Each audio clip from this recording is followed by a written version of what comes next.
Hello friends, welcome back to CG job education. दोस्तों, कल बहुत सारे साथी जिनकी सीजी टेस्ट से जुड़ी समस्या थी वे सभी व्यावसायिक परीक्षा मंडल रायपुर अर्थात सीजी व्यापम गए थे। वहां पर जो भी जवाब मिला होगा संचालक महोदय के द्वारा, तो देखिए दोस्तों, सीजी टेट मुद्दा और हाई कोर्ट, क्या आप अपनी समस्या को लेकर यदि हाई कोर्ट जाएंगे तो क्या उसका लाभ मिलेगा? क्या वाकई सीजी टेट वाले साथी को हाई कोर्ट जाना चाहिए? क्या पुराने कैंडिडेट जो इस तरह की समस्याओं से यदि हाई कोर्ट गया था तो क्या उसको लाभ मिला? इसका हम इस वीडियो में पूरे विस्तार से चर्चा करेंगे। दोस्तों, बिल्कुल अलग ही वीडियो आपको इसमें देखने को मिलेगा। अभी तक आपने हमारे चैनल को सब्सक्राइब नहीं किया है तो चैनल को सब्सक्राइब कर लेंगे। देखिए, एक ऐसी ही घटना सीजी टेट से जुड़ा ही है। हम इस पेपर कटिंग को विस्तार से पढ़ रहे हैं। आप गौर करके वीडियो को देखेंगे, स्किप ना करें, ताकि आपको डिटेल में समझ में आए, आप में एक सोच बने कि वास्तव में आपको याचिका लगाना चाहिए, कोर्ट की तरफ रुख करना चाहिए या नहीं। देखिए, हाई कोर्ट के आदेश के बाद जारी की गई संशोधित अंक सूची, अर्थात क्या क्या हुआ था।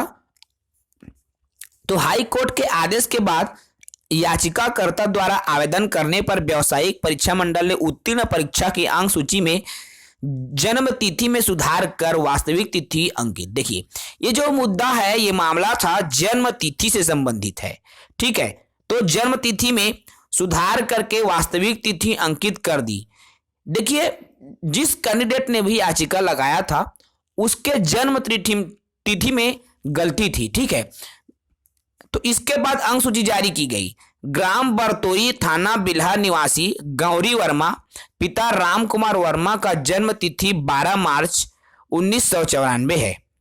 उन्होंने टीईटी परीक्षा का ऑनलाइन आवेदन करते समय भूलवश, ठीक है, ऑनलाइन आवेदन करते समय ही उनसे भी भूल हुई थी। परीक्षा का जो देखिए, परीक्षा का ऑनलाइन आवेदन करते समय ही भूलवश जन्म तिथि 12 मार्च 1993 दर्ज करा दी गई थी। इसके आधार पर उत्तीर्ण परीक्षा की अंक सूची में गलत जन्म तिथि अर्थात 12 मार्च 1993 ही छपकर मिलने पर आवेदिका ने उसे सुधरवाने के लिए व्यक्तिगत तथा लिखित दोनों रूपों में व्यापम को आवेदन किया। अर्थात इनकी जो समस्या थी, जन्म तिथि में मिस्टेक था। ठीक है, तो उसी मिस्टेक को, जैसे अभी आपकी जो समस्या है क्रीमी लेयर और नॉन क्रीमी लेयर मिस्टेक हो गया है ना, वैसे ही उस आवेदिका का जो समस्या थी जन्म तिथि में, है ना, 94 होना चाहिए तो 93 हो गया था। उसी को लेकर व्यापम में लिखित में भी आवेदन दिया गया, मौखिक में व्यक्तिगत जाकर भी यह आवेदन दिया गया। ठीक है, तो देखिए, व्यक्तिगत और लिखित में आवेदन देकर व्यावसायिक परीक्षा मंडल रायपुर से निवेदन किया गया, जिसमें परीक्षा मंडल ने नियमों का हवाला देकर कोई कार्यवाही नहीं की। देखिए, आश्वासन तो अधिकारियों से मिलता है लेकिन उसका कोई क्रियान्वयन नहीं होता। ठीक है, ऐसे ही उस आवेदिका के साथ हुई।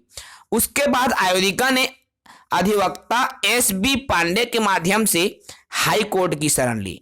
उसके बाद अधिवक्ता ने एक वकील के माध्यम से हाई कोर्ट में याचिका दायर की। याचिका में बताया कि आवेदिका की सभी दस्तावेजों में वास्तविक जन्म तिथि 12 मार्च 1994 है। ठीक है, लेकिन त्रुटिवश टीटी परीक्षा का ऑनलाइन आवेदन करते समय जन्म तिथि 12 मार्च 1993 दर्ज कर दी गई, जिससे भविष्य में उनके करियर पर विपरीत प्रभाव पड़ेगा। सभी प्रकरण में सभी पक्षों की बहस के बाद जस्टिस पी.सी.एम. जोशी ने व्यावसायिक परीक्षा मंडल अर्थात व्यापम को निर्देशित किया कि वह आवेदिका द्वारा उचित दस्तावेजों के साथ किए गए आवेदन पत्र 60 दिन में उचित निर्णय ले।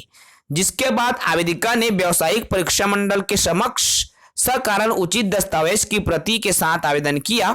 इसके बाद व्यावसायिक परीक्षा मंडल ने गौरी वर्मा की वास्तविक जन्म तिथि को अंकित करते हुए नई अंक सूची जारी कर दी। देखिए, उसके समस्या का समाधान हो गया, अर्थात उस आवेदिका की जो जन्म थी 12 मार्च 1993 भरा गया था, जब वो टीटी का आवेदन पत्र भरा था। ठीक है, जब उसका रिजल्ट आया तो 93 लिखा हुआ उन्होंने पाया। अब उन्होंने सुधार के लिए लिखित में व्यापम को आवेदन दिया, लेकिन व्यापम के अधिकारियों ने नियम का हवाला दिया। ठीक है, अब वो परेशान हो गई और परेशान होकर के उन्हें न्यायपालिका की शरण ली, संविधान की शरण ली, हाईकोर्ट की शरण ली और याचिका लगाया। उस याचिका पर सुनवाई करते हुए जो न्यायाधीश महोदय है उनके पक्ष में सुनवाई किया और हाई कोर्ट द्वारा 60 दिन के अंदर इस पर फैसला करने का जो निर्देश है व्यापम को दिया।